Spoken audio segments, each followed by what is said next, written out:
I do see attendees starting to populate a little bit.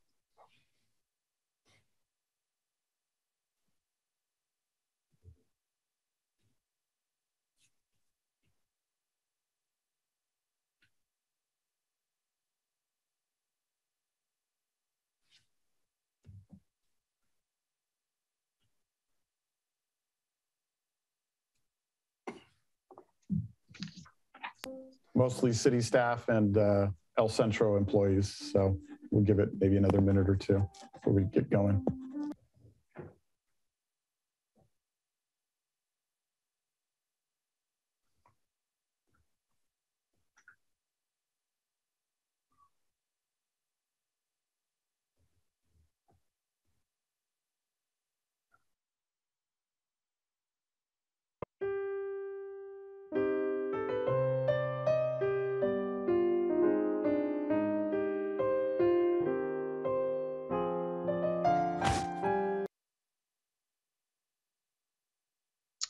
So before we take roll call, I'll allow Victor to introduce our interpretation that's available this evening. Victor. Thank you, Mr. City Manager. Muy buenas noches a todos ustedes. Les queremos dejar saber que hoy vamos a tener esta reunión interpretada al español. Para poder acceder al canal de audio, usted tendrá que hacer clic en un botón de interpretación que va a ser un icono de un globo o un mundo que aparecerá al fondo de su pantalla a mano derecha. Entonces, de ahí, después de hacer clic, aparecerá un menú y entonces usted podrá seleccionar su idioma. Muchas gracias. Thank you. So members of the committee, if you're ready to start, I will take the roll call. You're nodding your heads, you're ready. Councilmember Jimenez? Here. Vice Mayor Reddick? Here. So, and I assume in the past, Councilmember Jimenez, you've chaired the meetings. I'll certainly allow you to do that again tonight and direct us accordingly. We have 2 items on the agenda, and when you're ready to start with the first, I'll introduce it. But just as a reminder, it's your prerogative as the chair to let us know when you want us to stop on the presentation, take questions from your colleague, Councilmember Reddick, and also at what point you want to take any comments or questions from the public. Completely your prerogative at what point in both items you do that. So if you're ready, if you have comments that you want to make first, we haven't met since September. I'll turn it over to you, and then if you're ready for me to start with the first item, I'll do that. Thank you, Bob. I was looking forward to this meeting. There are several things I would like to address. One of the things is, it's come up several times, about the changes or what's the program that we're implementing, the International Presente program, if there's been any changes on it or what's going on with the program, about the hotline that we have, is it working? And actually, I believe it is. Not the people are calling, the hotline, but actually it has given people the opportunity to come forward and share with me, with the members of the community about what is going on. Today, I would like to share with you 2 stories. One is a personal story, and the other one, it was a video that it was sent to me about not an incident, but a stop, by San Mateo County Sheriff, 2 sheriffs actually. It's concerning, both of them. I'll go first with the video that it was sent to me, and I recognize the people on the video that were pulled over. I went and I reached out to them and I asked them what happened. So as we know, there has to be a specific reason for a traffic stop. You cannot assume anything. Probable cause could be anything. But in this case, the vehicle was not even stopped. There was two people in the vehicle. Two deputies approached them. The deputy approached the driver, asked him for the driver's license. The reason was this person was previously stopped, but he didn't have a driver's license. So the concern is that when the deputy saw the person behind the wheel, for no reason but to be behind the wheel, approach the driver and ask them for the driver's license. That is not the way it's supposed to be. It is concerning that by assumption, people will get pulled over or will stop and question for no reason. So that is what's happening in our community. It's happened twice. I witnessed one of them. What I witnessed, it was a young man at a store. There was a deputy outside parked. The young man shared with me that the deputy was waiting for him to move, to leave the store. And so when this happened, the young man had to go. He was driving.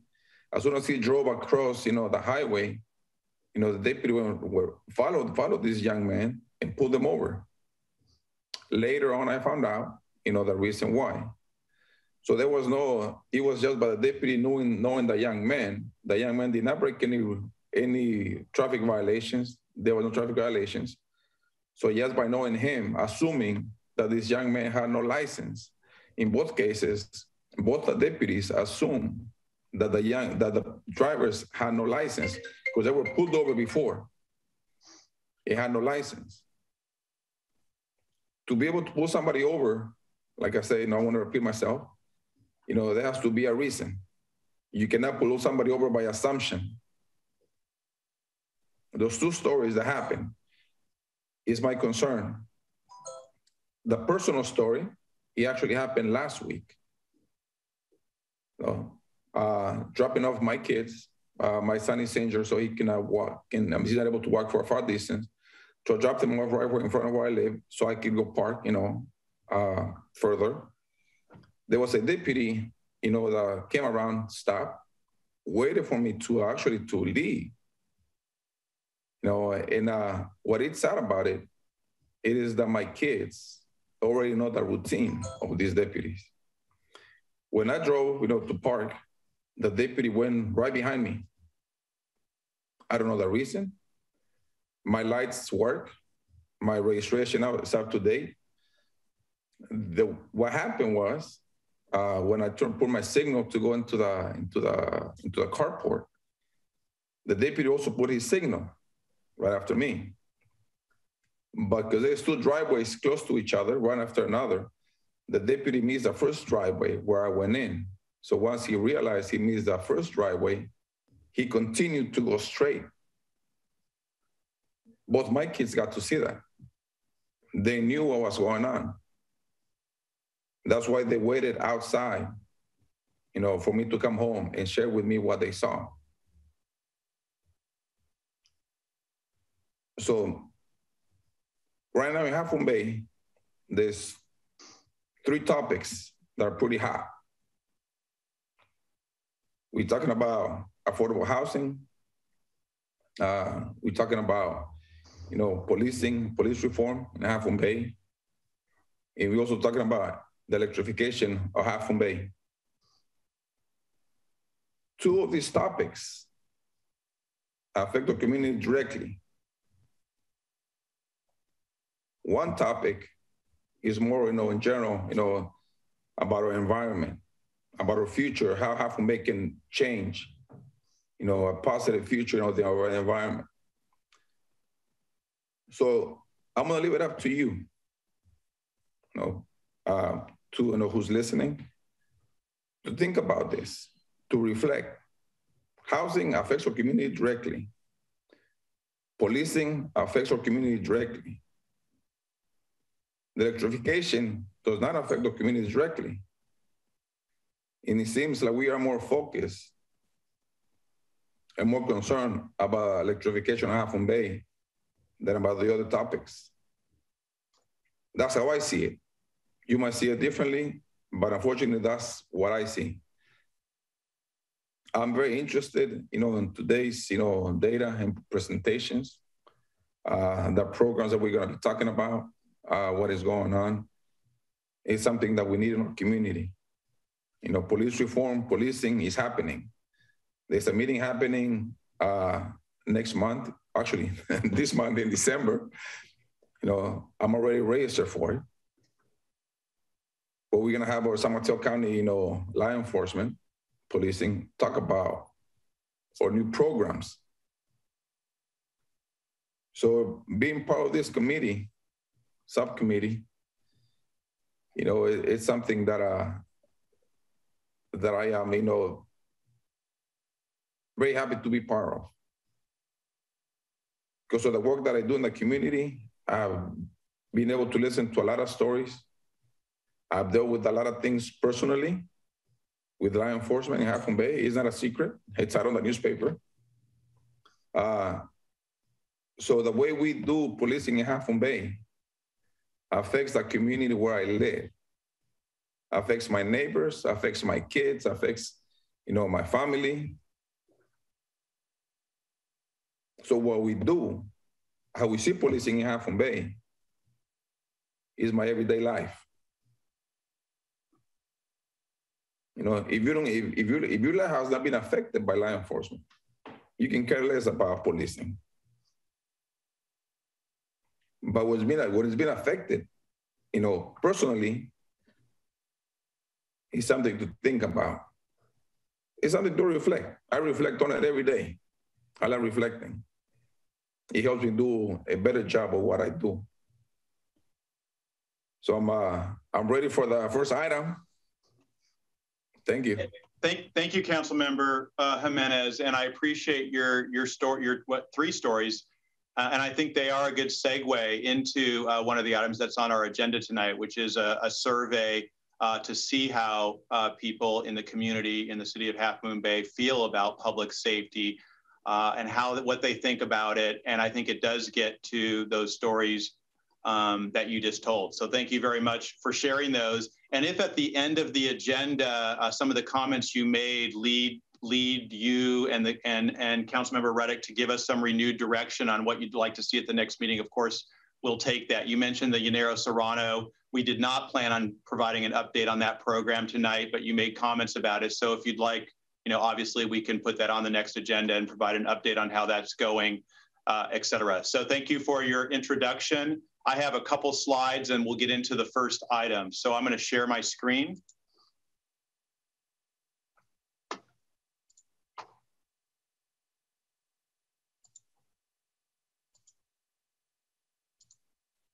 Is everyone seeing my screen? Yes? Yeah.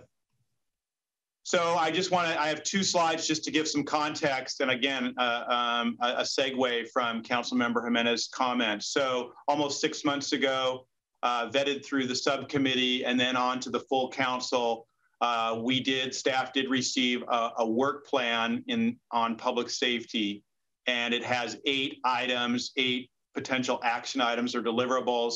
I'm sharing these just for some context. And I think it's important that each time we have a subcommittee meeting, we share these 8.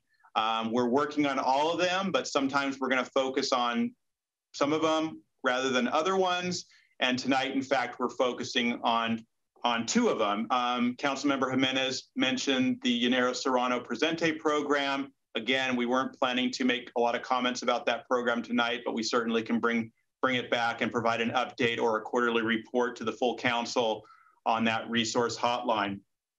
But one we do want to focus on tonight, I've grayed out 3 of them, is number 4, and that is conduct a culturally competent survey to ascertain how the community feels about public safety in Half Moon Bay, pay particular attention to the mitigation of and correction of bias, and ensuring that underrepresented voices are proportionally included. So that is the first item on your agenda. I'm going to introduce our consultant here in a moment. But just want to show the other 4 first. These are the other 4 items that came out of that work plan that was developed with council in the summertime. 6, 7, 8, pursue grants, create a working group with other contract cities, make positive modifications to the sheriff contract. Again, not our intention to focus on those 3 tonight, but we do plan to focus on number 5, which is to monitor the mental health response pilot program that's being implemented on the other side of the hill. And I'm actually paraphrasing what the council came up with 6 months ago. I have adjusted this item because we've made substantial progress, which Matthew will get into in the second half of our agenda. And that is, we are moving, planning and plan to implement a program that we think you'll be quite excited about. So that'll be the second item on your agenda. With that, that concludes my slides. I'll stop sharing. So we do have some consultants with us tonight. One of the directions, I just showed you the item, was to do a survey to ascertain how the public feels about public safety. And again, perfect segue from Councilmember Jimenez on telling those stories, some examples that kind of maybe show that some of the members of the public don't feel so great about how public safety is working or not working in the city of Half Moon Bay. So our direction was to conduct this survey. The words that you saw, you might remember the council kind of wordsmith that night. It was very important how this survey was conducted, the methodology we used, how far the reach was, the questions in the survey, all that was very important to the council. So we were directed to go and find a firm that we thought could meet the council's expectations, and we've done that. So Matthew took up this effort. He reached out and sent out requests to 5 firms. He received proposals from 3 of those firms. He conducted interviews, and after doing that work, he selected Probolsky Research as the best firm to do this work for us. They seemed, when he interviewed them, and I also have met with the president since that time, they seemed like the firm that had the best credentials, the best understanding of Half Moon Bay and what we wanted, and the best ability to do a survey where we can get accurate results based on the action item that I just shared with you. So tonight, the president of the firm, Adam Probolsky, is here. He's also brought a staff member who works with him. I have not met before, Scarlett Isaiah. I hope I got your last name right. Thanks for joining us this evening. And as you can see on the agenda, what we've asked them to do, this is a subcommittee meeting. We like to run these a little less formal than council meetings. So there's an opportunity here for Adam to introduce himself, take your questions, talk about what they do, how they plan to approach this. And actually, he's already put together draft questions. He's already put together about 30 questions. And our hope is to go through those questions, get feedback from the subcommittee tonight so that we can then proceed and do this survey work. So with that, and I want to be also respectful of time, I think we'll probably take about 40 minutes for this item, and then that leaves 30 to 45 minutes for the mental health item. So with that, I am going to turn it over to Adam. Adam, again, thank you for joining us today. We're so happy to start this partnership with your firm to do this important work for Half Moon Bay. Thank you, Bob. Thanks for having us at the subcommittee meeting. Thank you, Vice Mayor. Thank you, Council Member. I'll introduce our firm a bit and then talk a bit about our credentials when it comes to research for government and research on law enforcement. We're a firm that's been around for 29 years, focusing largely on government agencies. We are a Latina and woman-owned firm, and we are based here in California. So we happen to also have national work all throughout the country, and I'll talk about some of those clients. But since we live in California and we were founded here, we have very clear California roots. We have offices in San Francisco and in Newport Beach, as well as Washington, D.C. all of our work is done under the lens, in California anyway, is done under the lens of California's rich Native American and Latino history. This is where we came from, and everything we do is viewed under that lens. We've got law enforcement research on law enforcement in throughout the country and specifically in California. I'm just going to go through some of the agencies, and I'm happy to talk about any of the specific work. But City of La Quinta and Napa, San Clemente, we've got Beaverton, Oregon, and Richland County, South Carolina, and Arlington, Virginia. In Colorado, we've done work in Edgewater, which is a small town, and Avon, also a small town, not too dissimilar to Half Moon Bay. They just don't have the water.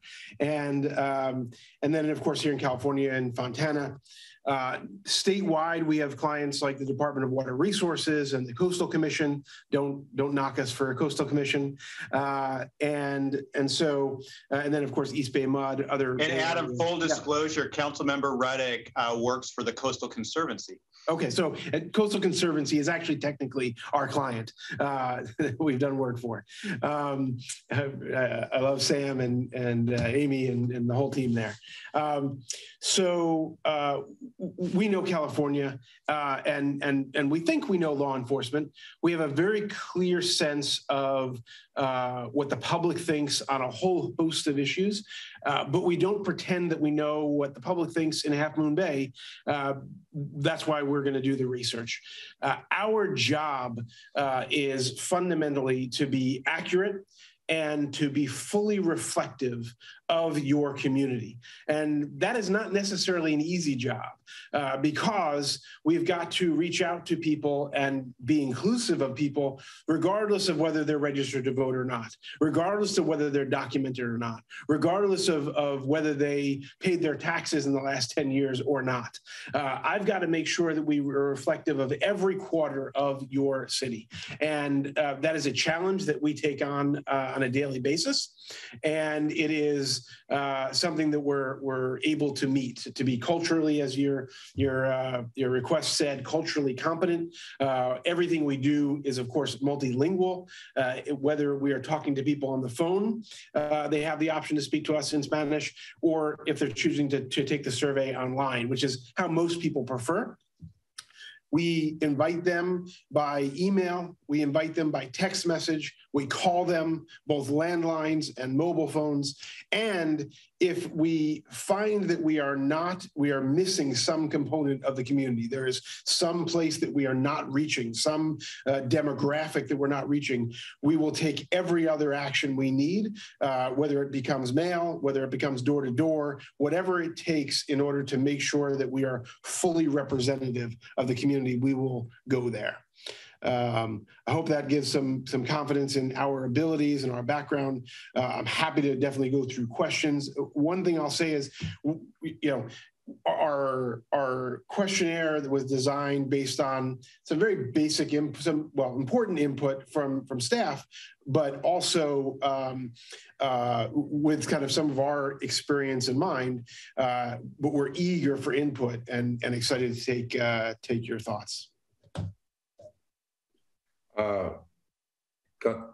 Vice Mayor Reddick. I just want to say I'm familiar with Probolski's work for the Coastal Conservancy's polling on barriers to coastal access. And I know that you guys really dug deep to get a representative sample of the communities that we were trying to reach, the inland communities especially. So I can, vouch for their approach. That's all I wanted to say. Thank you.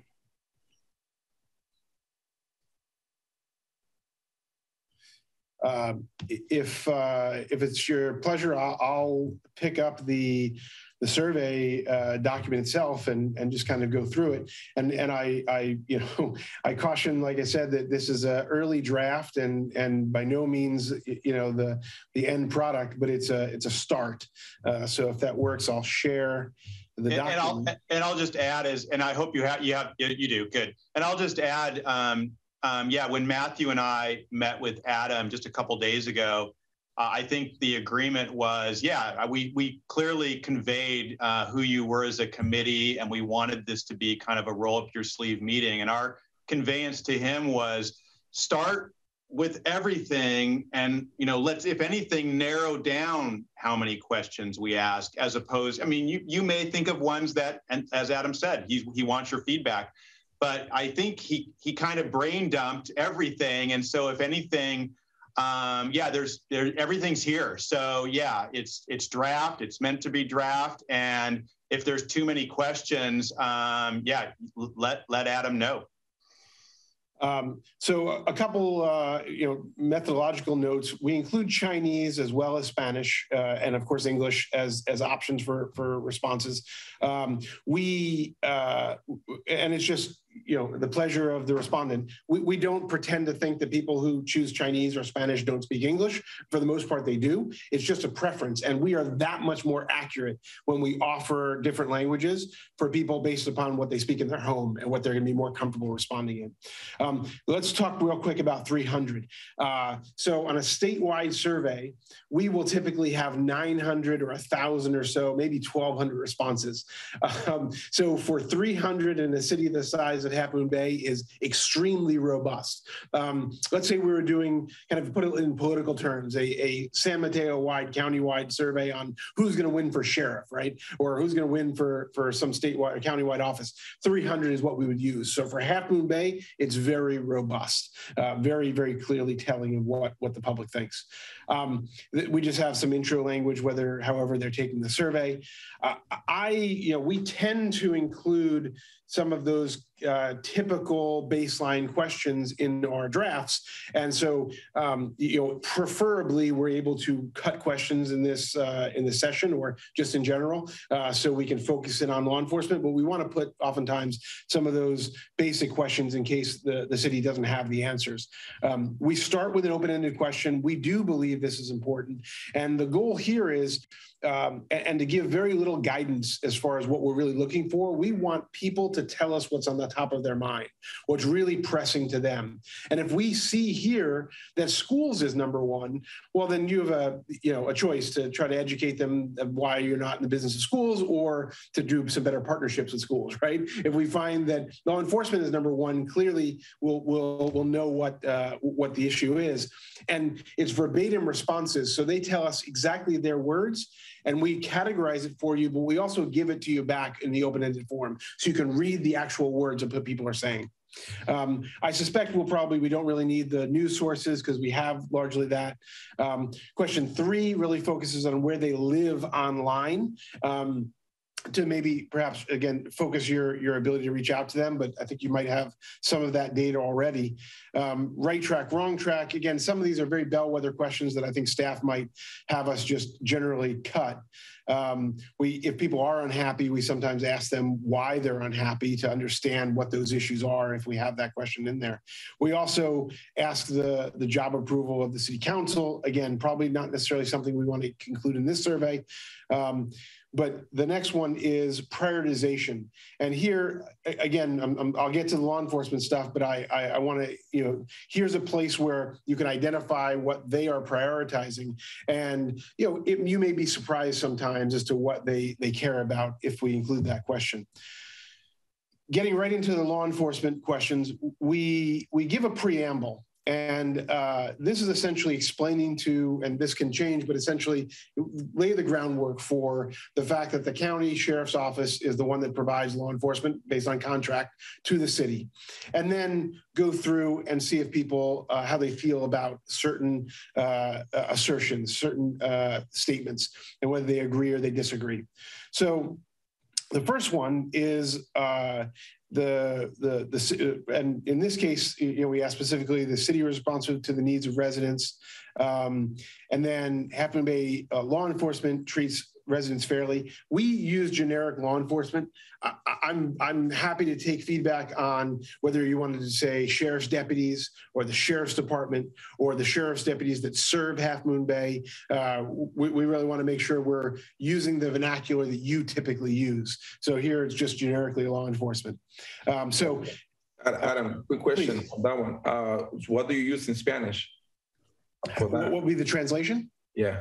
So I don't have it in front of me, and my Spanish is not as good as to translate.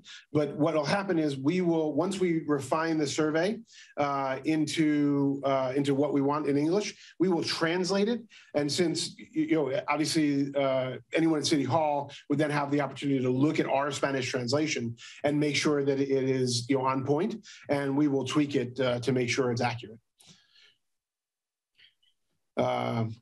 So looks like Councilmember Reddick has a question. Oh, please. Yeah, if possible, I'd like to, discuss as we move along rather than trying to remember things and going back. Yeah, please. But I would say, I think we need to say specifically the Sheriff's Department.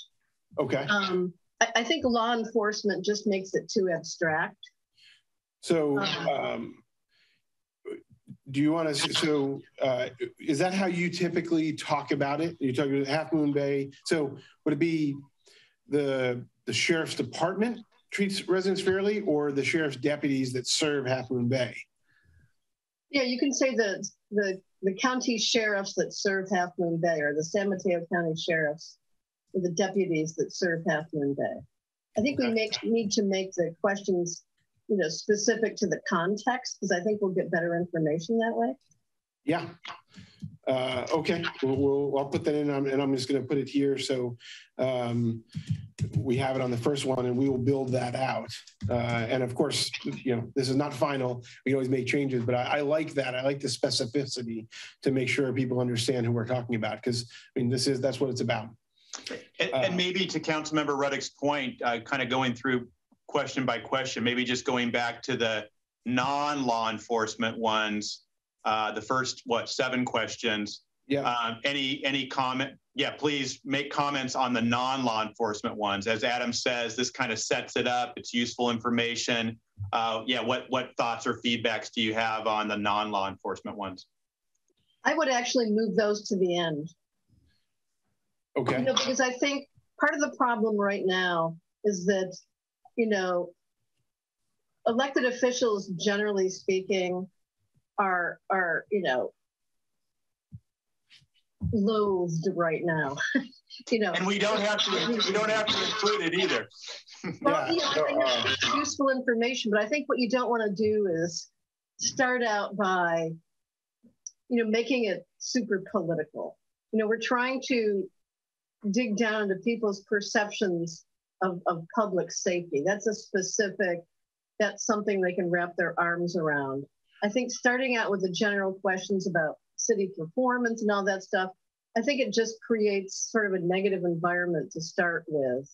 I certainly want to know negative or positive, but I don't want it to color, the rest of the questions.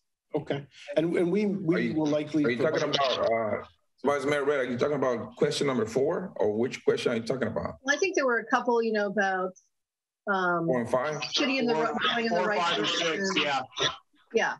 So we want to know that, but what I don't want to do is, there's so much stress in the community, and there's so much negative feeling toward, authority, whether it's the federal government or local government, any authority, police. I just don't want to set up a negative dynamic, out of the gate. I want us to be able to get as fresh a perspective on the issue that is the focus of this without all the other stuff. But do that at the end, and we can still get that information. If somebody doesn't like what we're doing, I want to know that, but I don't want it to color their responses on public safety. So I want to hear that fresh, what they're thinking about that. Matthew, I think you had mentioned earlier that you have a lot of this kind of data already. Can we delete those several? Yeah, we did some polling about a year and a half ago where we captured some really good data on this, and my guess is it hasn't changed much. And does that speak to question 7 as well? I'll leave that to the council members. I think this kind of falls into that other category. I like that question. Okay. Well, if we're talking about half a day, city council, then it should maybe go to the end with questions 4, 5, and 6. Okay, we can do that. and we may have to come back and revisit some of these because of space constraints, but budget constraints, but that we can talk about that afterwards. I gotta say, I think it's important to do this right. So I'm a little bit open-minded on the, the RFP, but we're totally flexible. No problem. Okay, so and I think we'll probably, speaking to 8 goes down with the other ones too. Yeah. Okay. All right. Yeah. Great. We'll do that. All right. So, and we'll build this out. The San Mateo County Sheriff's deputies that serve Half Moon Bay treat in this case, treat residents fairly, and feel free to give feedback on that. We want to. This is this is how people feel. And really, that's what this is about. This isn't, necessarily what they think or what they see. This is about how they feel in a lot of ways, and that could be very different than reality. Yes, please, Councilman. So sorry, Joaquin, if I'm telling you. I do think that I think fair is good. I would want to know about responsive and respectful too. Okay, so we've got that here. That serve Half Moon Bay, let's see here, are, let's say, respectful. Is that? That's good. I'm sorry, I didn't see the next question. Yeah, okay, no. I think we're very much on the same page here on these, which is great. Yeah. Do you want to add one that says responsive? Well, responsive is your next one. Okay. So it's fair, respectful, and then responsive. I think they should be 3 separate questions. I don't know. Sure. Yeah. Are responsive. All right, to the concerns of community members. So here we have, we talk about residents. Do you want to keep with residents, or how do you want to community members? How do you want to define the folks they're interacting with? Well, I think residents is okay because it's not saying, whether you're documented or undocumented, or whether you're a citizen, and actually possess, citizenship and the rights and responsibilities that go along with that. I think if you're living here and we're calling you, residents is okay. Okay. So here we've got one that is very, could be very telling. I trust the San Mateo County Sheriff's deputies that serve Half Moon Bay. So here we get into a very different kind of a question, if they agree with that or not, that they trust them. And then effective and proactive at preventing crime. So we add the new language, are, and I don't know if this is important or not, but it's a question.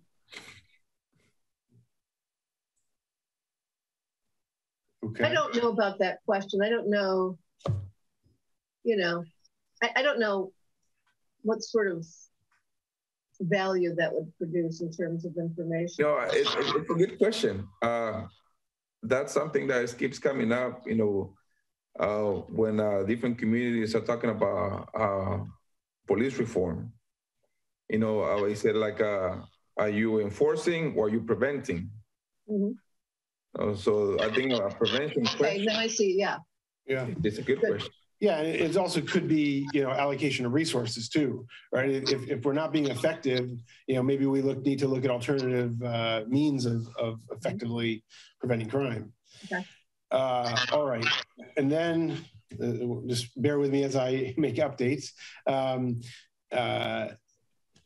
They address the problems really concerning to me, or problems that really concern me. So this, brings it kind of back home essentially to see if they are focusing in on what people really think they should be focusing on, and solving the problems essentially that are important to them.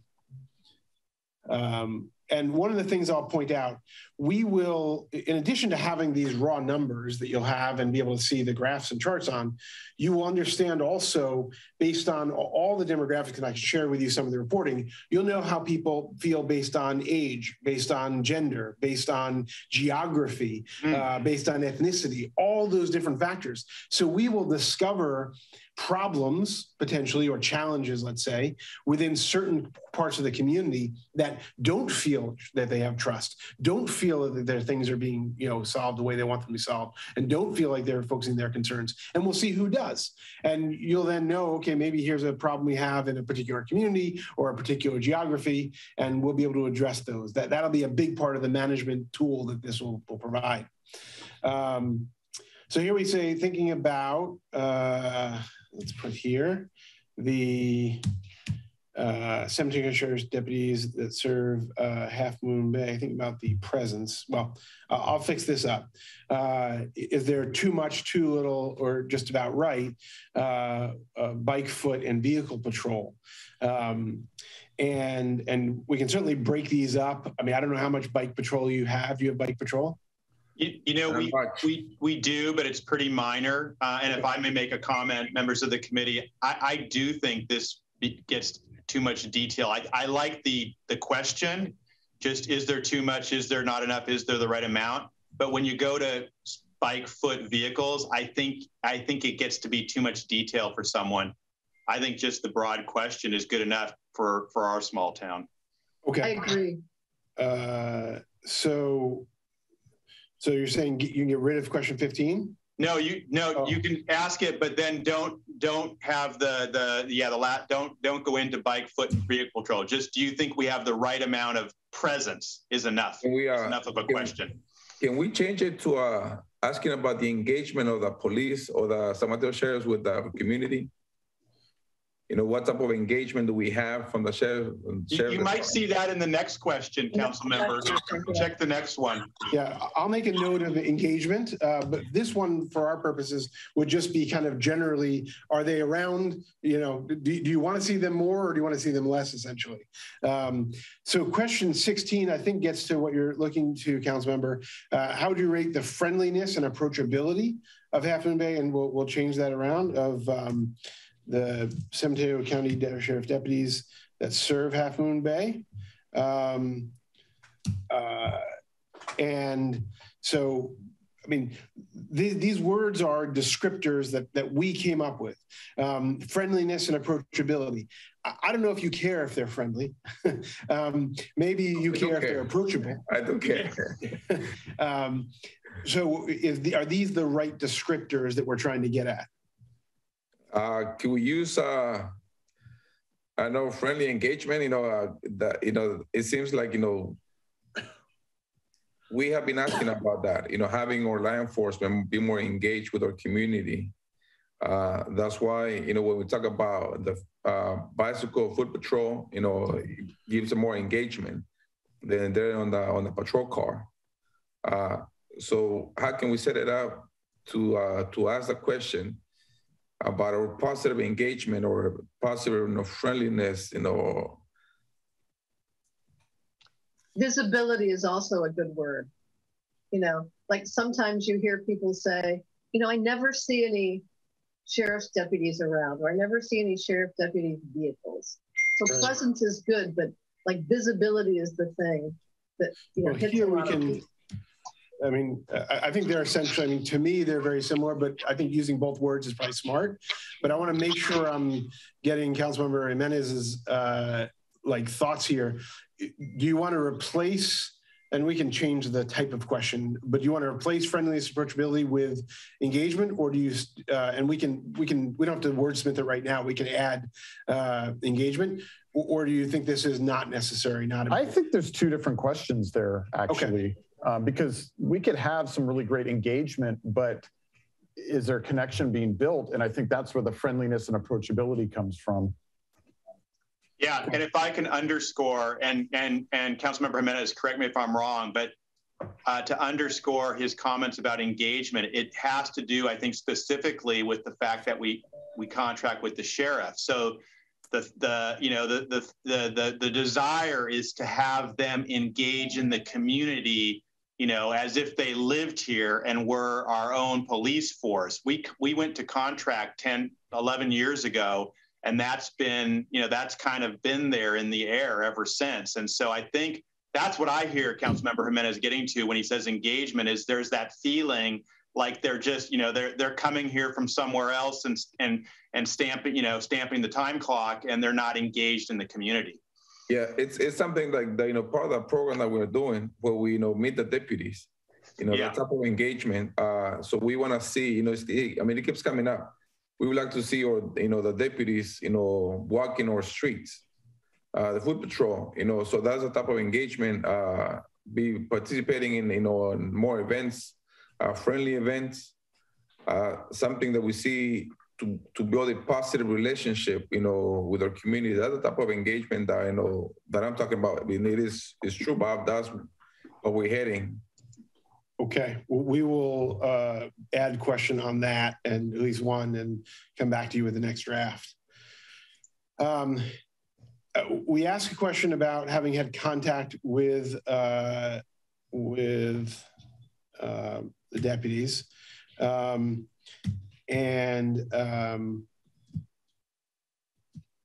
Within the last 12 months. And then if they have had contact, we ask them whether they're, law enforcement sufficiently explained their actions and procedures. So I don't pretend to know if that's exactly the question you want to follow up and ask. We could ask it, more generically, but I mean, my interaction with the deputies may have been because they pulled me over, or because they arrested my kid, or it could just be that I, talked to one at the supermarket. So it doesn't necessarily have to have that, procedures and actions, but I want to make sure we're doing the right thing on this question. Can you break it down into, like, sort of, did you initiate the contact, or were you stopped by a deputy? In how, when they were engaged with you, did they explain the process, why they were there, what they were doing, whatever. But I'd like to know too, are they contacting, or are they being approached or stopped or whatever? Okay, let me break down the several different possibilities of what that could look like. And basically kind of a friendly hello versus a detainment, essentially, right? That's really what we're kind of trying to get at. Okay, let me break that down, and then we'll have a follow-on question with, obviously if they were essentially detained or pulled over or stopped or somehow, we'll ask this question, and I'm open to commentary on actions and procedures. But I mean, that I think is what we're trying to get at, is if what they did was professional, or people felt like what happened to them in a stop was professional, or if it wasn't, I think is the goal to understand. I think this is one where simplification of the language, I think, would be important. And it kind of gets back to what Councilmember Jimenez was talking about earlier. Actions and procedures is kind of very like official language. Yeah. I almost wonder if it's more if they just sufficiently explained why they detained you, or the reason, as Councilmember Jimenez says. What's the reason for this? Does that kind of capture that for you, Councilmember Jimenez? Yes, thank you, Matthew.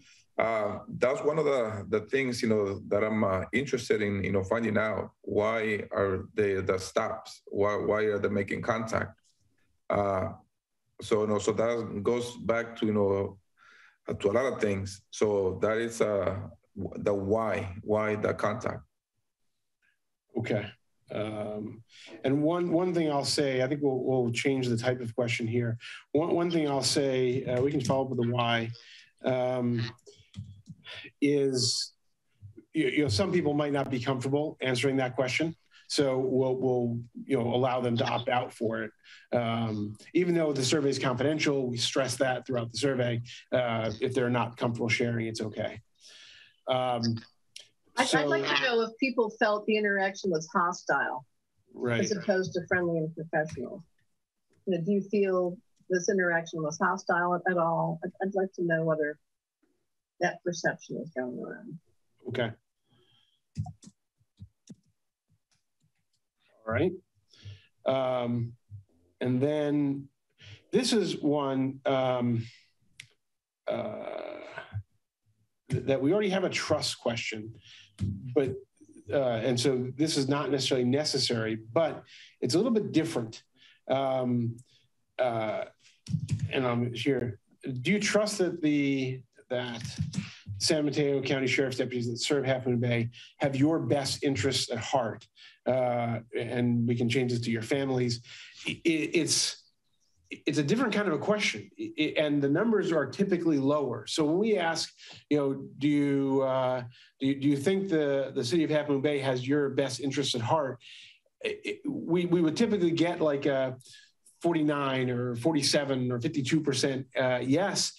And it's almost suggesting that Bob and Matthew and the city council really care about them, genuinely think about them on a daily basis and figuring out how to help them. It's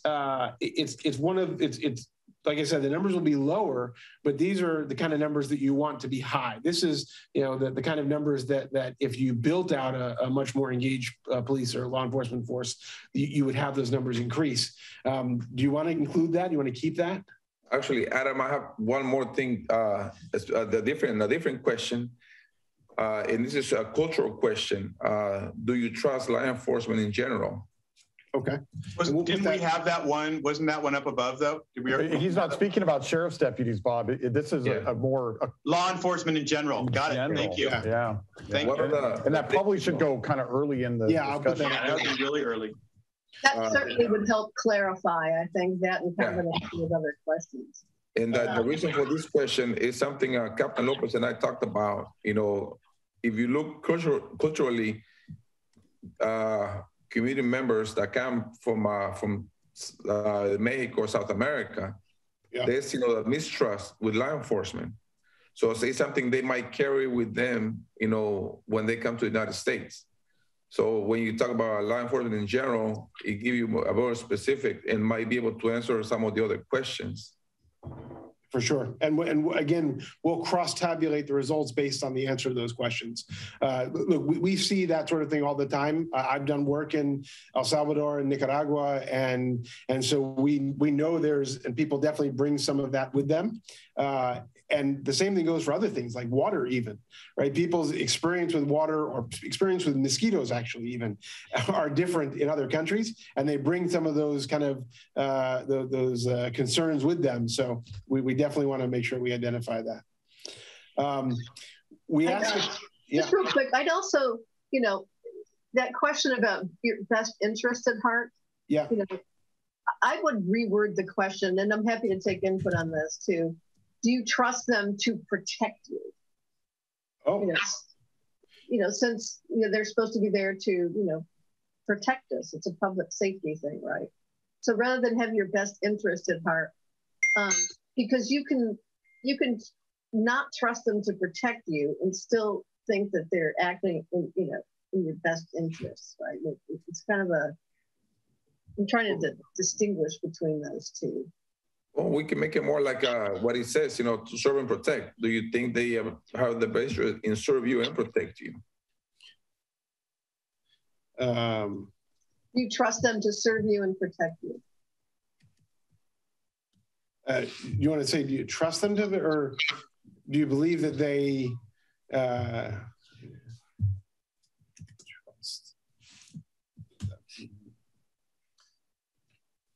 Do you believe that the San Mateo County sheriffs are here to serve you and protect you? Not that they're here to do that. Do they? Do you trust them to protect you? Oh, much better. Serve and protect you. Is this the way you like it?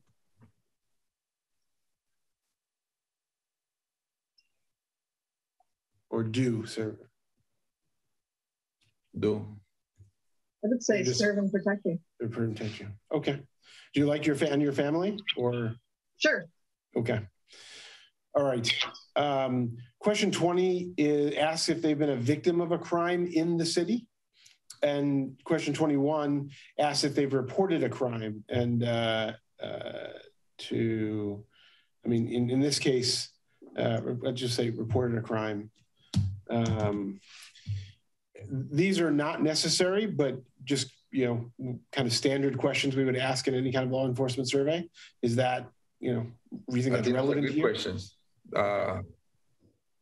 In my experience, conversations with the community, many of them have been victims, and they don't report the crimes. Right, and so we include So it's a good questions to ask. Okay, and we include prefer not to answer, which could also be telling too. In these most questions we don't, but in questions like this, if it's kind of personal information or something that might be too sensitive, we make that as an option. Questions 22 through 26 are, again, not necessary for, I think, getting to the root of what we're trying to accomplish, but you may feel like they're important, and being flexible will include them. Essentially finding out if people feel safe or unsafe in these respective scenarios, in their home in general, in their neighborhood during the day and night, and in commercial areas, or we can call this something else, during the day and after dark.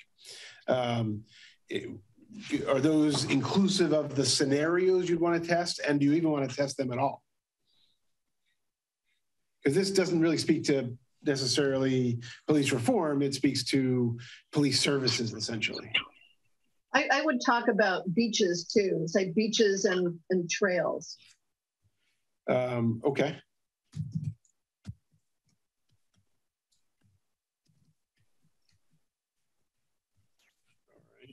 Well,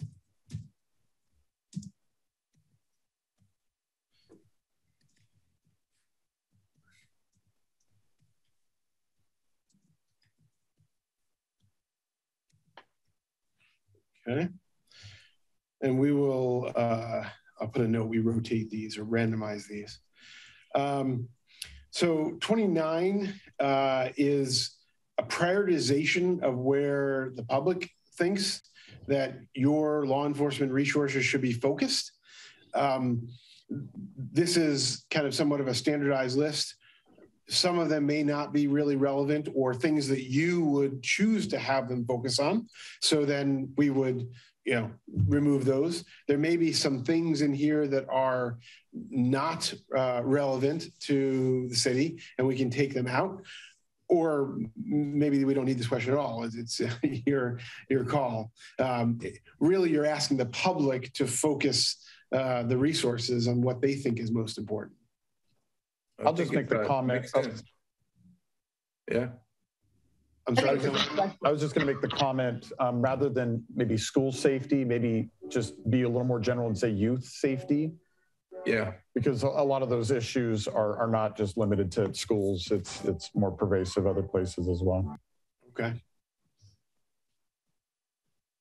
For what it's worth, I actually don't think this question is that helpful for us in terms of what we're trying to do. And so, but if the subcommittee likes it, of course, we'll keep it in. And Matthew and I will be meeting with Adam as we refine this, and we want to make sure it doesn't get too long. But I just have a feeling, you ask people to rate these. I just don't know that you really get valuable information on this kind of a question. Well, actually, I do like the question. We want to see where should sheriff's deputies, focus on. So when you ask about priorities, where do we want to see our deputies? For example, if we go to mental health, we want to see a professional, dealing with mental health. So not directly, but we want to leave it up to the community, when do the survey, where do they see the priority of our deputies to be at? So I think it's a good question. I agree with Joaquin. And I think, it's going back to what Adam said earlier in our meeting about, trying to get people's top of mind, what they're thinking about when they think about public safety. So I think it's a good list. Okay. 30 maybe not enough, right, to talk about the program, but we explain what the program is and whether they support it or oppose it. That's probably not the right way to couch it. What really do we care about on this? Or is it really, do we need to ask a question about it or not? You know, or do they know about it? Do they want to be more involved? What is it? You know, it has to be there. A lot of community members know about this program. We have been able to share this in our city council meetings, public safety meetings, even in social media. So there's is something maybe we can, would you like, maybe adding, I don't see it, would you like to learn more about, you know, the program, the India Serrano Presente program? So do you want to ask maybe knowledge of the program and then interest in learning more? Yes. Okay. Okay. We'll change that up. I think that's going to be more relevant. I don't think anybody opposes it. Okay. 31 is an open-ended question that allows us to, you know, this is where they get to vent. Right, with anything that they didn't already think of after having gone through kind of a pretty in-depth discussion in large part on their own about law enforcement, about public safety in the city. And here's where they get to offer any comments. And I think, you know, again, you'll be able to read exactly what people say. And I think you'll see some specific examples of people's personal experiences, and you'll see some specific examples of what they think could be solved. You may also see some things that are not viable, but at least you'll have the commentary from what people say. Question 32 is you know, a discussion that I had with staff about a possible tax measure. And since we're going out to the public, not all of the public will be voters, but you know, a large portion of them will be. So we'll have some sense directionally for you as a council on this potential new tax measure. What is the tax measure for what? Yeah, this is new, and so I'll jump in. Councilmember Jimenez, Councilmember Ruddick. So I'll call this a bonus question, and it did come out of kind of this brainstorming that Adam, Matthew, and I had. We spent an hour looking at these questions, just like you did, or not. We weren't looking at the questions yet. We were just brainstorming generally, and we segued into affordable housing, just kind of in the flow of our conversation. And it was interesting at that point, you know, Adam made this comment that there's a connection between public safety and affordable housing, you know, because it's equity issues. And of course, you've made those comments at previous council meetings as well. So remember when we showed the census data like 2 council meetings ago, and it was noted there was 264 vacant homes or second homes. And it was at that time that, you know, kind of some light bulbs went on that. And Councilmember, you also noted that that was kind of astounding to you that there was that many here we are trying to struggle with affordable housing, and we have all these second homes. And so that's where the idea came from. It's not a new idea. Other cities have done it, where they place a tax on people who have these owner-occupied second homes. And so this is a roll up your sleeve meeting. If it's too soon, if you guys aren't interested. But we just, like Adam said, since we're going out with a survey, these things are not easy to do. It would give us a sense if something like this would even be an idea that would fly in the city of Half Moon Bay. So sorry to surprise you with this one, but it was the thought. I'm glad Adam was very proactive. Thank you, Adam, for throwing this one out there, but we did ask him to do it. To see what you guys would think about it. I don't see it relevant to what we're trying to accomplish. You know, even though it might be a connection of public safety and affordable housing, I don't see why a question like this will go on a survey like this one. So for our purposes, just to give you some context, when we do, whether it's a law enforcement survey or a specific survey about a tax or services, we oftentimes, since we're doing a statistically valid survey in the community, we oftentimes add questions that are not a part of the overall content, have separate relevance. And it essentially, to do a survey on this subject matter, the opportunity to have more resources for affordable housing, would essentially cost you, the same amount of money to do this survey. So you get the opportunity to ask a question like this at the end of a survey about law enforcement and public safety.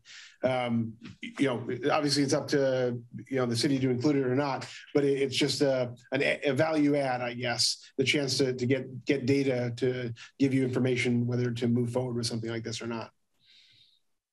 Yeah, I'm happy that it's there. I'm happy that it's at the end.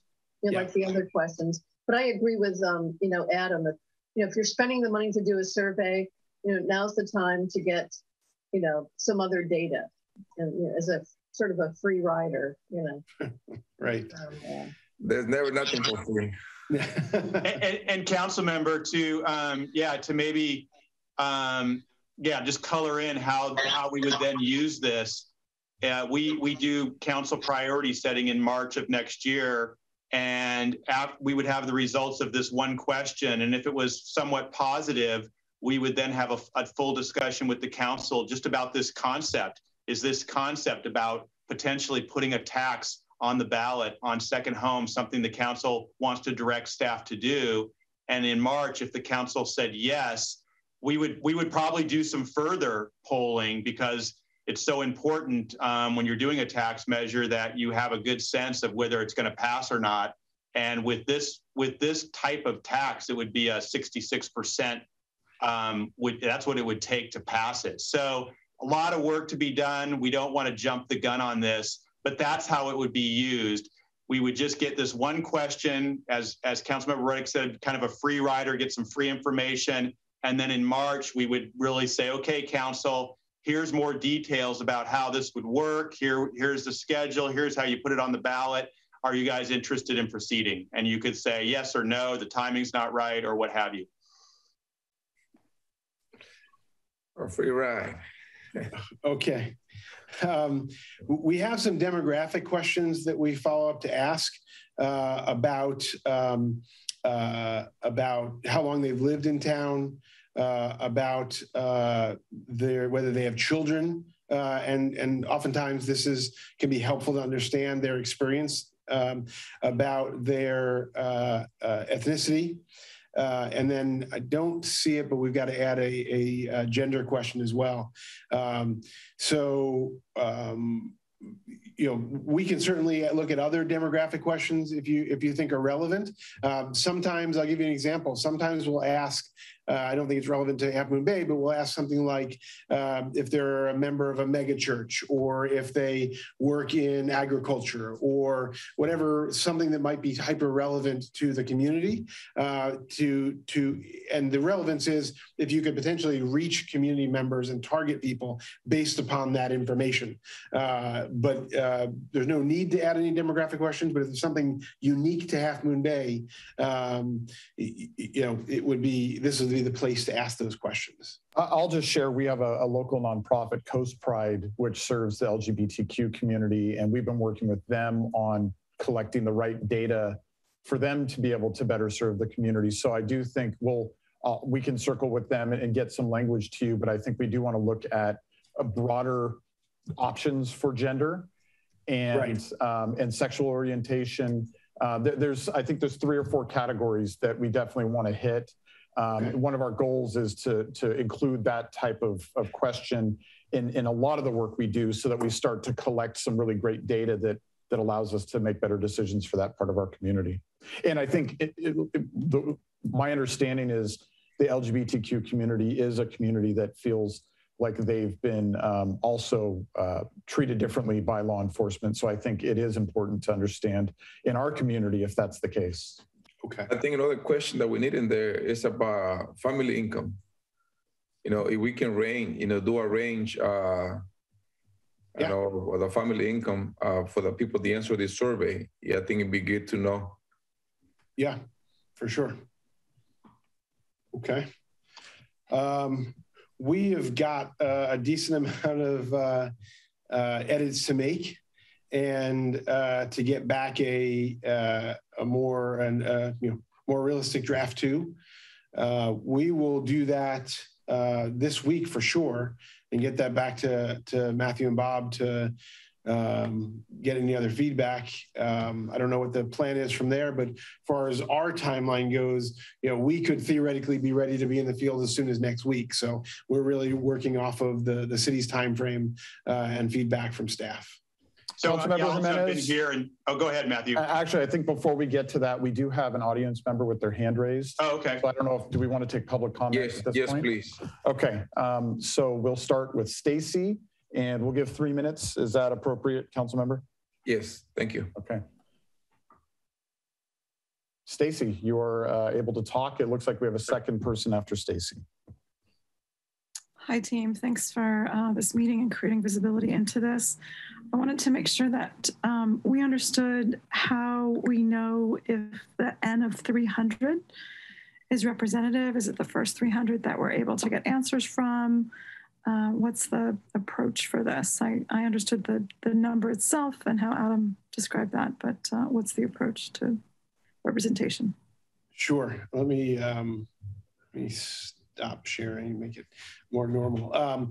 So our job is to be reflective. So we will take the demographics of the community as a whole by all the things that we know are factual: age and gender and geography and ethnicity, things like that, based on census data, and match that.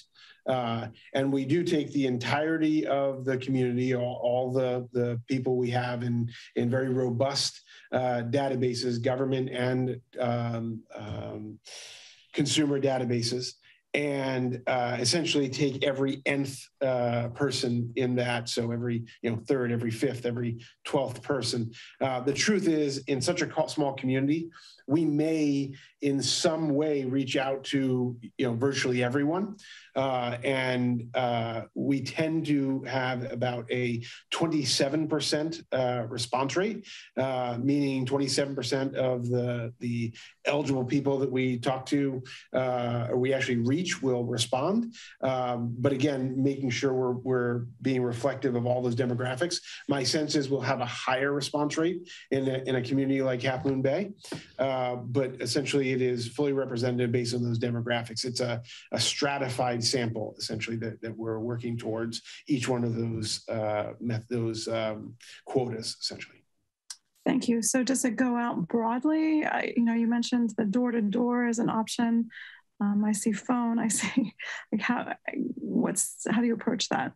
Yeah, so we start in an online format. So we start calling and texting, which we believe is very largely inclusive of how people want to respond to surveys, and then how they typically do. And it's very pervasive, right? Interestingly enough, the CDC is who tracks cell phone usage in America, and we are largely cell phone only, but also cell phone mostly. So most people have access to cell phones, and so that's largely how people are going to respond. But then also we'll call in order to make sure we're matching all the demographics.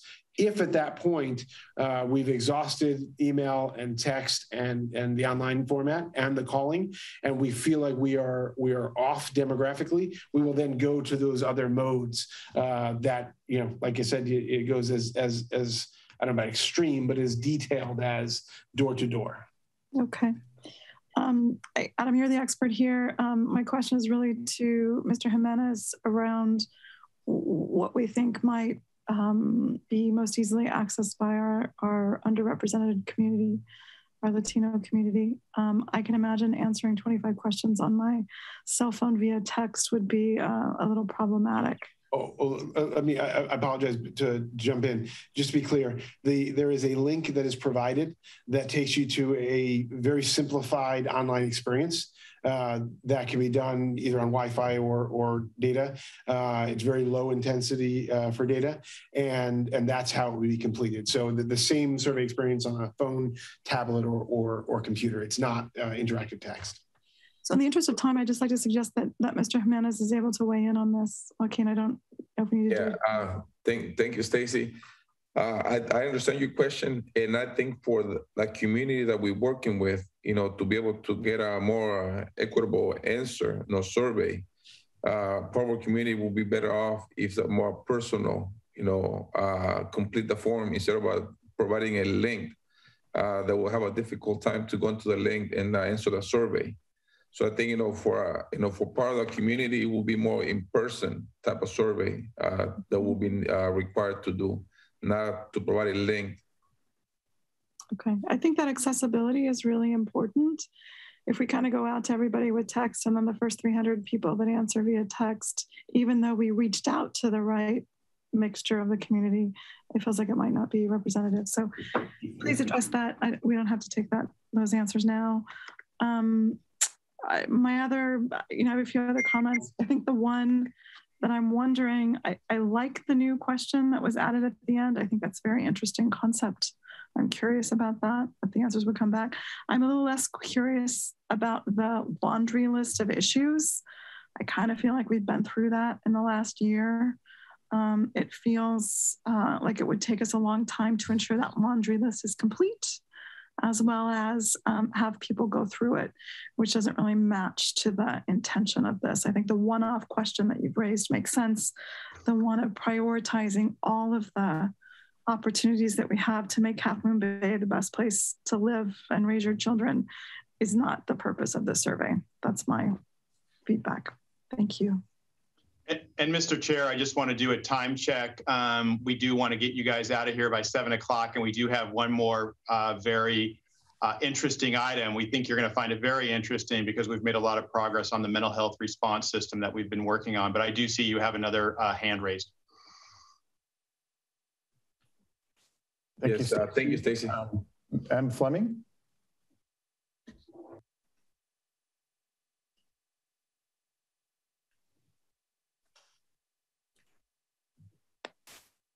Yes, good evening. I have some disjointed comments to make based on what I am hearing here tonight. I think a question should be included. Are you documented? Yes or no? Are you undocumented? Yes or no? When I see a question about walking the streets, and I just think we really have very limited law enforcement, and I just don't see how there would be enough sheriffs to cover heavy Hispanic communities and all the stuff that happens on the highways. I have to smile when I see one of the questions about, is the sheriff proactive in preventing crimes? I think this city council is so negative when they make references, and certain people on the city council, when they make reference to the sheriffs. I wouldn't go into your community because it would be a lost cause of people. No matter what you do, it would be the wrong step. Another question would be, and this does relate to the Hispanic community that really comes to this country. They hate the police in Mexico, and they bring that thinking with them to this country. I would ask the question, do you have a chip on your shoulders with respect to law enforcement? Does that chip on your shoulders influence how you are responding to these questions? And then I just want to point out, Joaquin, where you mentioned tonight that a sheriff pulled up between two people and they were just sitting in their car. You know, people can be in their car and they really can be distressed. And this is what you call proactive policing. Maybe someone is having a heart attack and they need medical help. Maybe there's a pregnant woman in there who needs medical help. So to come at a situation like that with such a negative attitude, it's just very disheartening to listen to all the time. And then you also made the comment about, I don't know, pulling into the driveway, blah, blah, and your kids told you what was going on. Everyone on this council who has children or grandchildren, they hear and they know the attitudes of the parents and grandparents. And believe me, those same negative attitudes, they will carry forth in the community. So that is my and the last thing is, I think the affordable housing and the $3,000 tax, that's just another reason to drive people out of your community. Thank you for listening. Thank you, Ms. Fleming.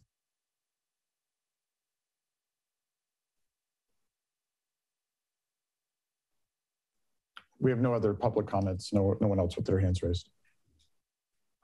So members of the committee, if there's no other comments from you, we will take the direction that was provided. As Adam says, he's going to work on a version 2. We will work that out with him.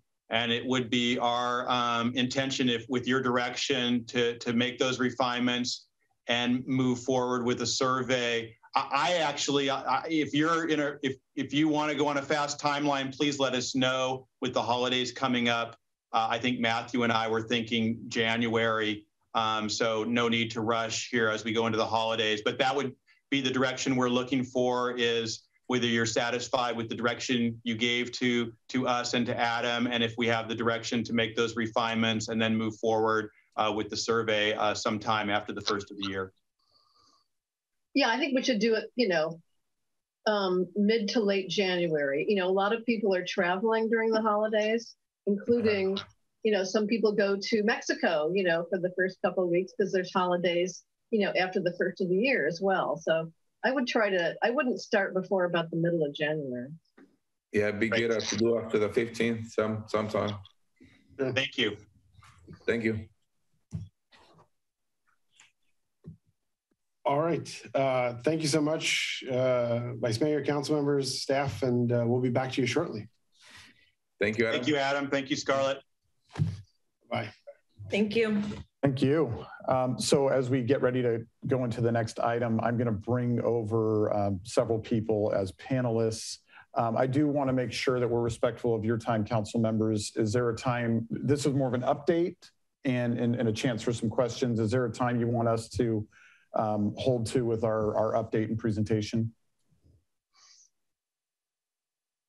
We, Vice Mayor Reddick, we thinking about 7 o'clock finish? That would be good. I actually have an airport roundtable meeting starting at 7 o'clock. So if we could finish a few minutes earlier than that, that'd be great, so I could have some dinner. Perfect. Thank you. All right, Matthew, let's go. Give me one moment. This is where Jessica would be so much faster than me. So I apologize. Let's see, I think I got 2 more people I need to move over.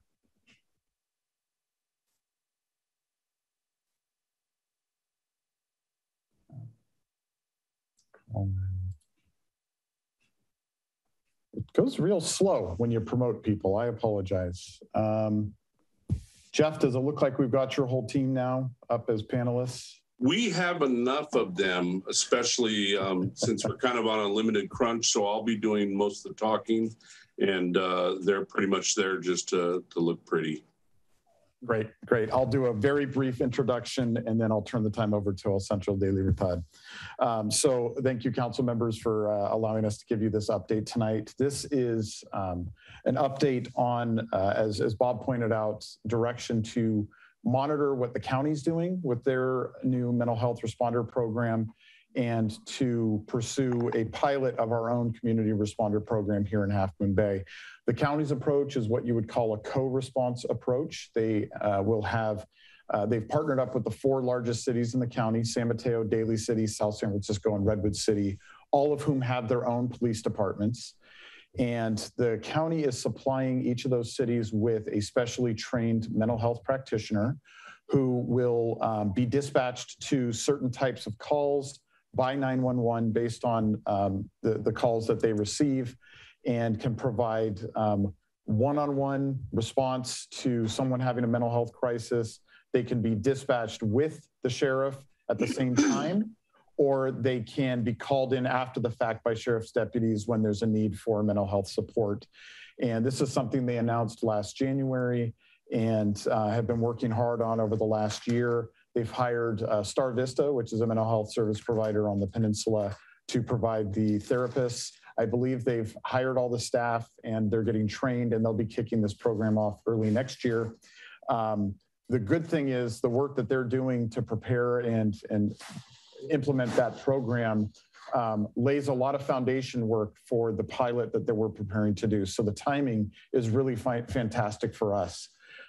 Your direction to us, based on some of the meetings that we've had over the last year and feedback we've received from the community, especially through our focus groups in 2020, is to pilot what we call a community responder program, similar to the CAHOOTS model who presented to us back in July.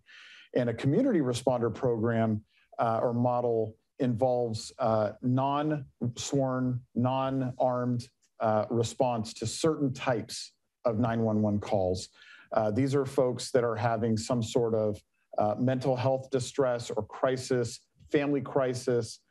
These don't involve violence or threats of violence, and really don't warrant escalation to an armed deputy and allow armed deputies to focus on other areas that they need to respond to, and instead take a de-escalation approach and a connection approach to services. We'll get into more of those details as we hear from El Centro de Libertad. They are a nonprofit that is based in Redwood City, but has offices here in Half Moon Bay and has been collaborating with the city and other service providers for an extended period of time and really have a good foothold in our community. El Centro was selected as our service provider partner after meeting with several of our nonprofits and receiving proposals from 2 of them.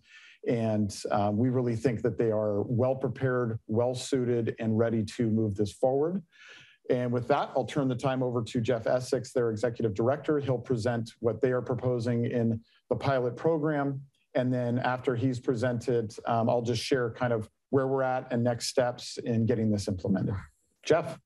Thank you, Matthew. And for the sake of everybody that can see us, I promise we didn't coordinate our outfits for tonight. It's a pure coincidence. Let me get into the PowerPoint sharing and see if I can pull this off.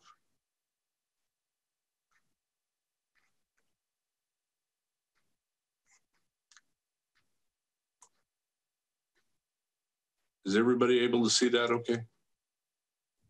Yes, sir. Oh, that's even better. All right.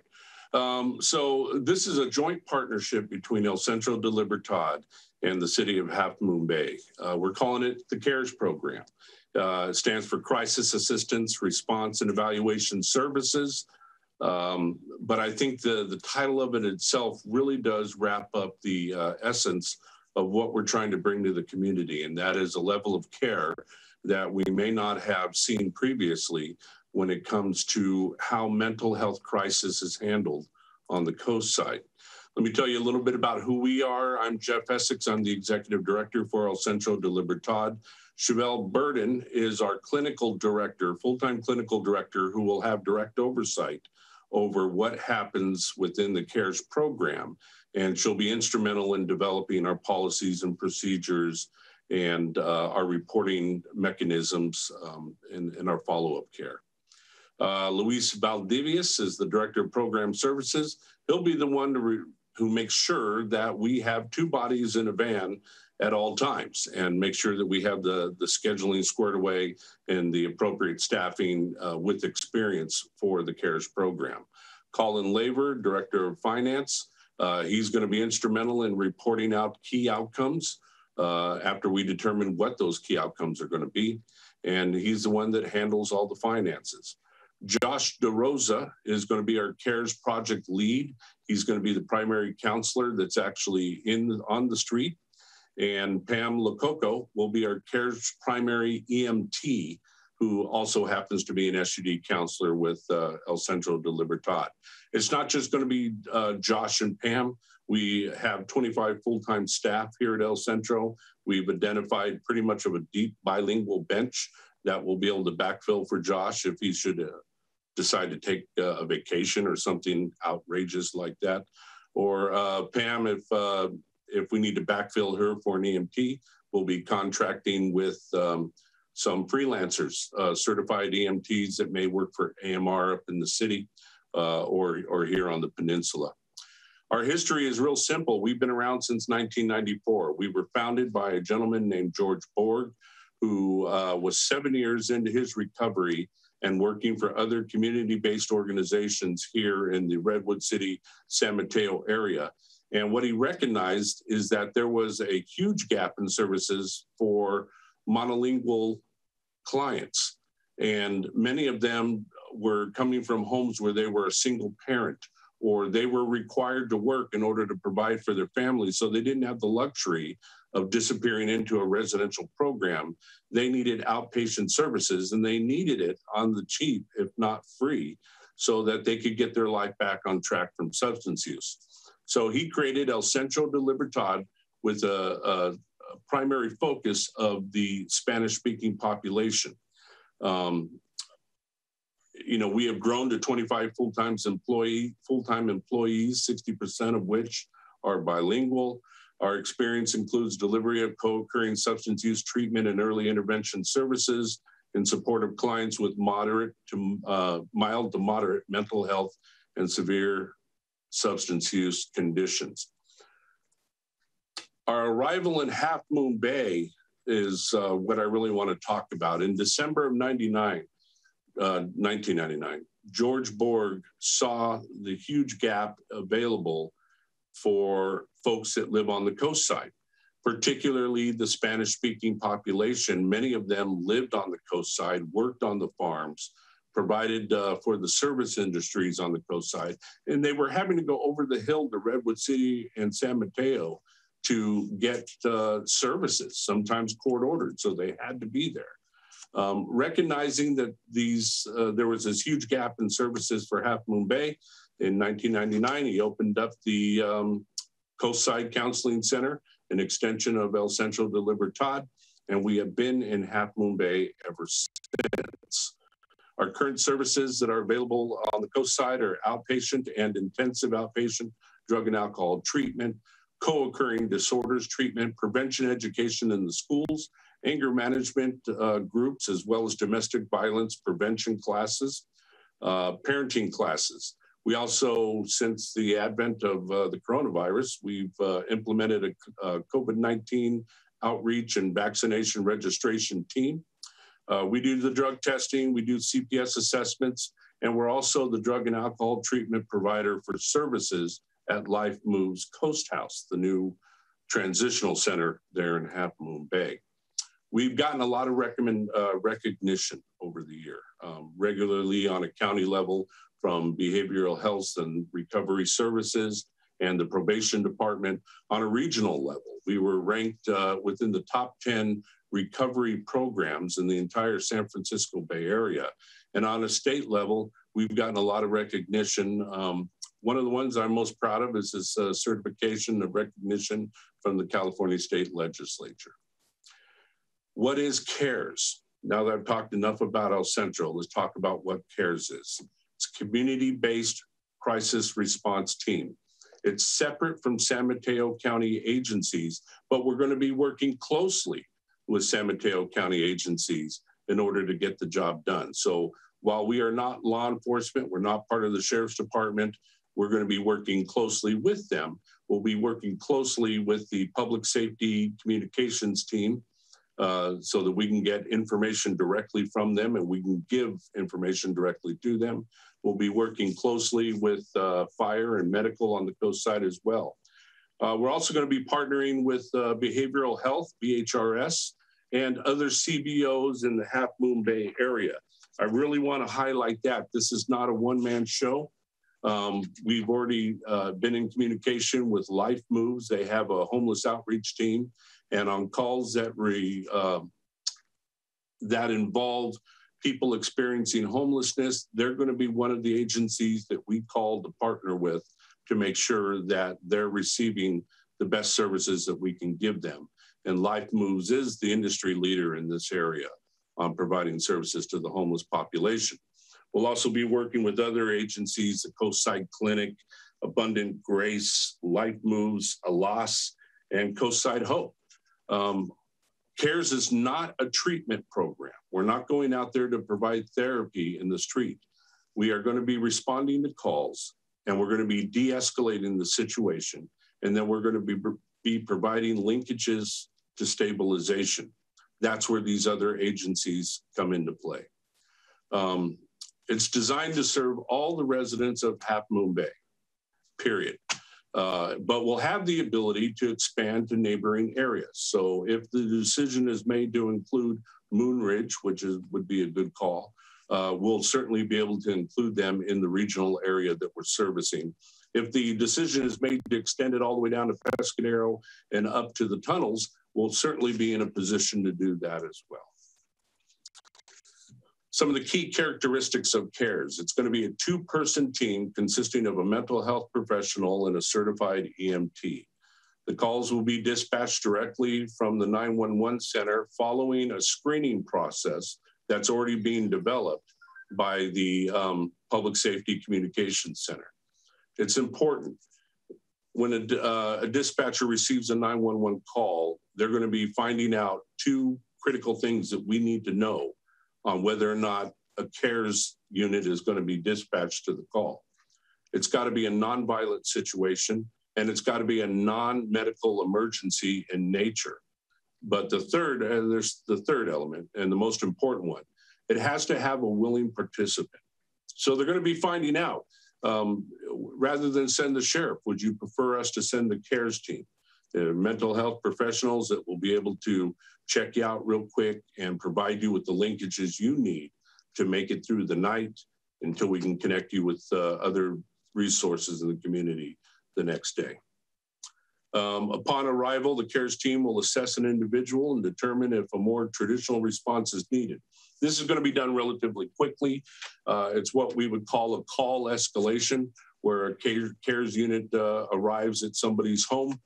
We talk to the person that's in crisis or the family member, and if it's determined that there is violence at play, or if there are weapons involved, or if it is a medical emergency, if somebody is in an overdose state, at that point, we need to escalate it for a more traditional response with fire and medical and the sheriff's office.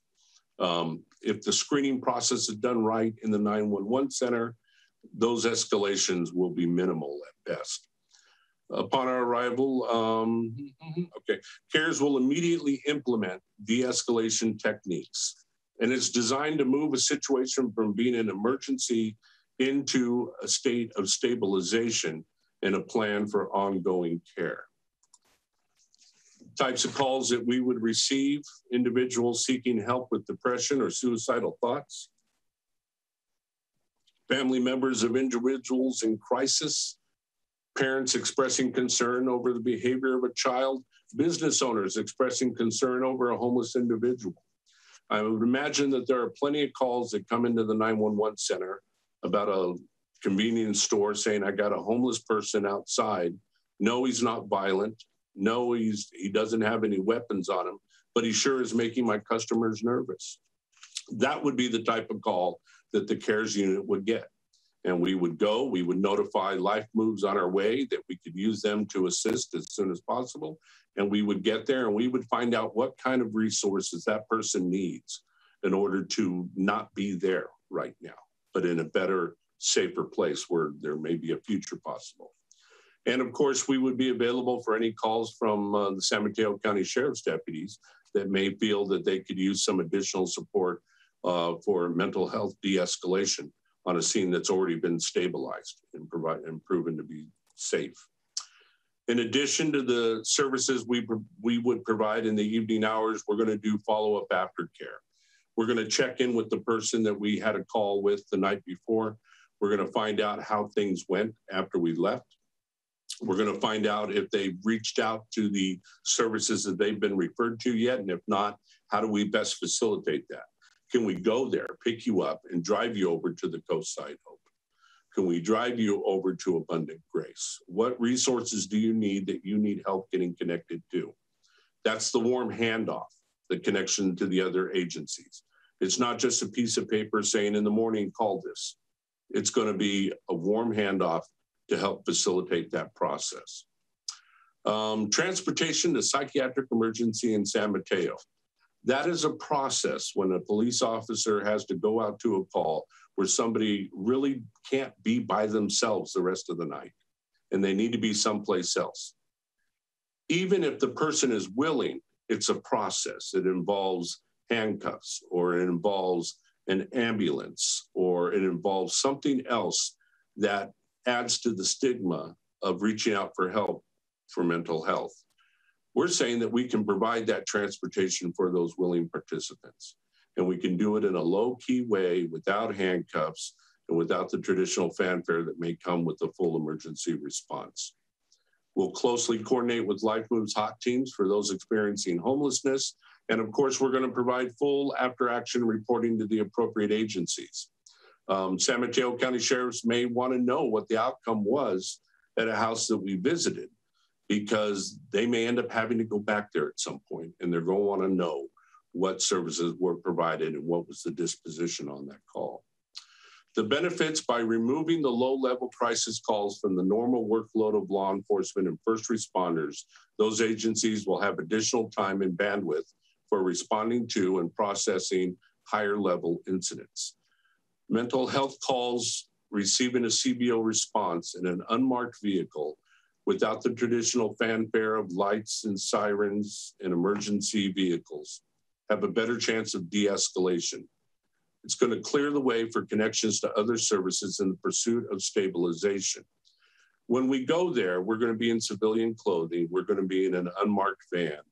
We're going to be invited in, so there won't be a bunch of nosy neighbors wondering what is going on. And we're not going to be seen as a threat. We're not law enforcement. We're going to make that very clear. We're not there to take them away.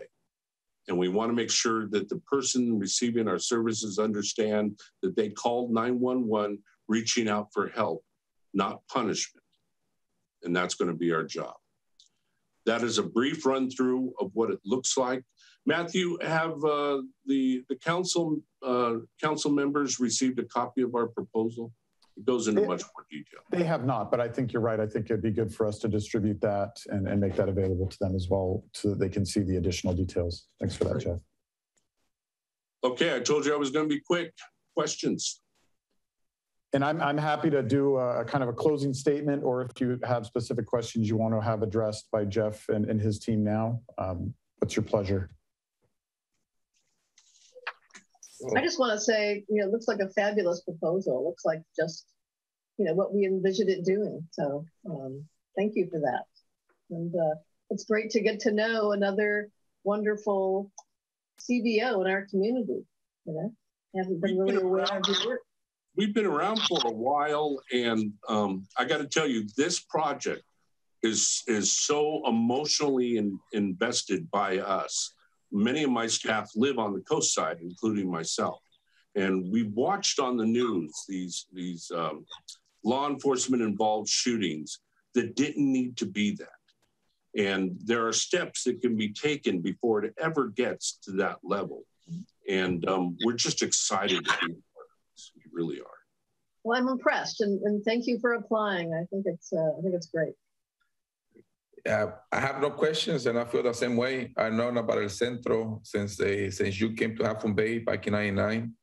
Your location, I know you work with a lot of the local students as well. So I know about some of your work. And then I met Luis a few years back, and in Colin as well. So it's something that it's a program that I feel that I think is going to be successful. It's something that we've been needing in our community, and just the way you plan the collaboration with other groups in our community is the best. It's one point that thing that you said. You will not be able to do this alone. It's a collaboration of different groups in our community that will have a program like this to become successful, and that's what we want. To be able to have a success in programs like this. I believe our community deserves programs like this. And thank you for your great presentation. Thank you. Thank you. I'll just provide a few more details, and I see we have at least one member of the public with their hand raised. So just some of the things that we're still working on. Our goal is to be in a position to kick this off early in 2022. You'll see a contract for services with El Centro come before the council, hopefully in January. With the funding that we currently have available in our budget that was set aside by our city council, El Centro will be able to provide a 4-month pilot at 40 hours a week. And although we expect the timing of the services to be provided probably in the afternoon and evening hours and make sure it covers the weekend, we'll be working, and we are working with Public Safety Dispatch and the Sheriff's Office to better understand when these calls come in so that these services are being provided at the time that they're needed. The great thing working with El Centro is their flexibility that we'll be able to change that as needed as we move forward. We're also pursuing other funding sources to both expand the hours of the pilot and the time frame of the pilot. And we'll be coming back to you with updates on the different community organizations we're working with and other government agencies. I've made note before of AB 118, which is a state-funded program that is intended to provide grants of at least $250,000 a year to programs just like this. And we're working to position ourselves to be, in an ideal spot to apply for and receive those funds. Our local Senator Becker was one of the co-authors of that bill, and we've been working with their office, and that office is connecting us with the actual author of the bill in Southern California. And we intend to make sure that this program meets the needs of that legislation so that we can get that funding and keep this program moving forward in the years to come. As Jeff and Joaquin mentioned, community collaboration and collaboration with other government agencies is really, really crucial to the success of this program. And we've been really heartened and grateful for the immense amount of collaboration that we've seen with county agencies and with our local nonprofits. We've convened 3 times a mental health focus group that kind of led us down this path. And we'll be convening that group shortly, hopefully before the holidays, to provide them this update and get their feedback on the work that we're doing and additional ideas and commentary too. I am so sorry, my dog is going insane right now. I don't know if you can hear this. Give me 1 second.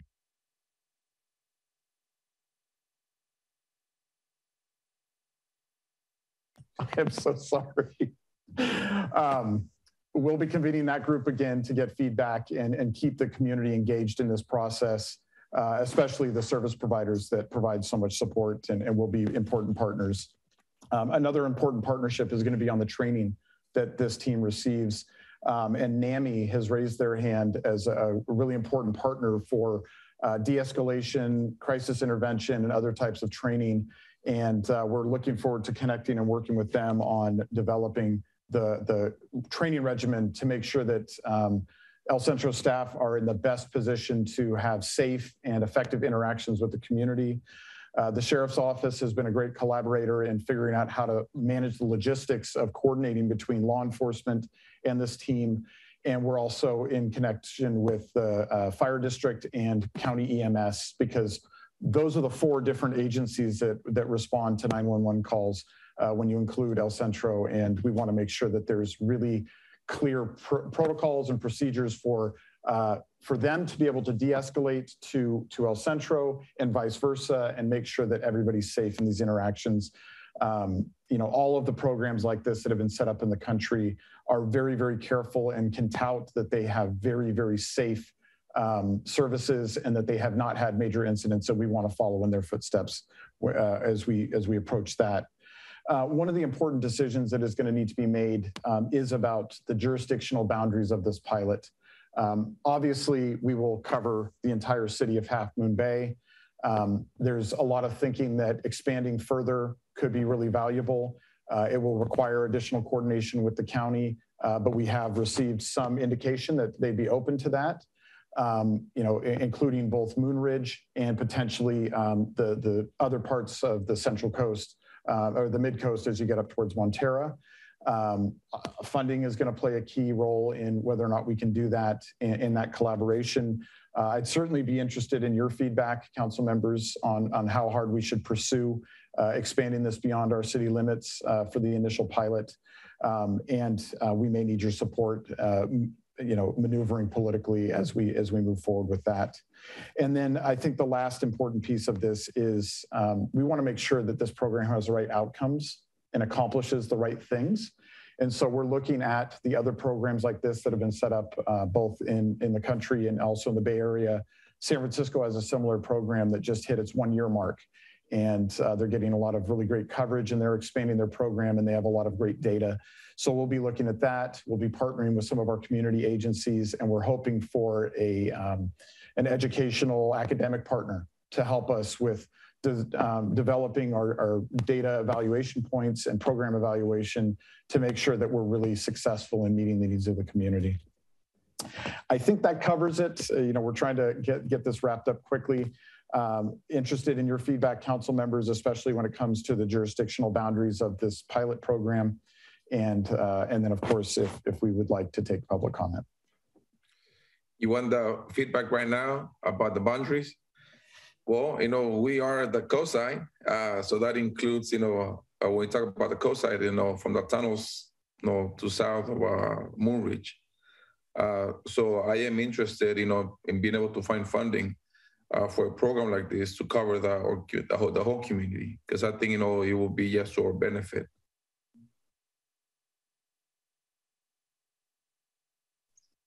Yeah, I think we want to end up covering the whole coast side. I think, for a pilot, we want to start focused and small so we can wrap our arms around, the experience and the data. But yeah, I have no problem with expanding the program after that, to include the entire coastline. Great. We'll take that, and as we continue to move forward with some of the meetings that we have and the planning that we do, we'll get a better understanding of what that would take, and there will be opportunities before this program kicks off to circle back to you and the entire council on some of those questions. Thank you. I will say this. I'm wondering if maybe it would be helpful to include Moonridge in the pilot. It's not expanding it the whole area.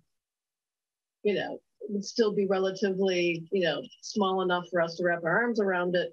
But I'm just wondering what you think about that. I think it's worth considering. We've certainly talked about it, council member, and we'll look into that. And that does involve having some follow-up conversations with certain representatives from the county. So I think Matthew was already starting to set those meetings up to explore that possibility. Great. And Mr. Chair, I don't see any hands raised, but maybe we give the audience a chance if they want to comment. Now would be the time for them to raise their hand. I don't see any. Vice Mayor Reddick, are you okay on time? No, I'm probably going to have to get off in 2 minutes. Yeah. It looks like we have one hand raised, Aisha Barrow. Give her 1 minute. Would that be okay? Aisha. Yeah, thank you. Thank you. Thank you for the opportunity. Now, just wanted to say thank you for this presentation. It was great to hear more about El Centro.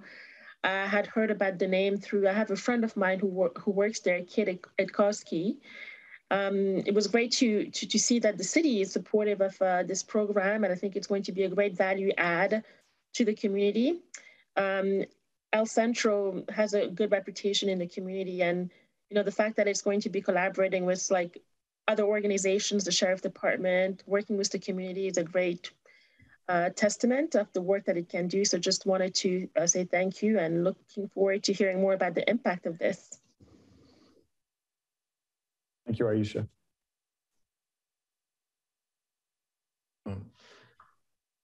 So members of the committee, unless there's other comments, I'm looking at the calendar and looking at possibly February 9th as your next meeting. That's just a little over 2 months. Maybe we'll have the results back from the survey. If we almost have them back, we could always push that 1 week. But if you could tentatively put February 9th, 5 o'clock, that's what we would tentatively look for your next meeting. Sounds good. We almost did it. We're pretty close. We got it. 6:54. It's a lot to talk about. I mean, if I have 20 seconds, I just want to commend Matthew all the work that you saw today has been what he's been working on for the past 2 months in terms of getting Probolski under and getting them ready to do this survey, and all the work he has done to get this program stood up and create this partnership with El Centro. So I just want to leave you with that. Matthew has been working overtime on what you saw today, and that's why, you know, this is important stuff, and that's why it took the full 2 hours.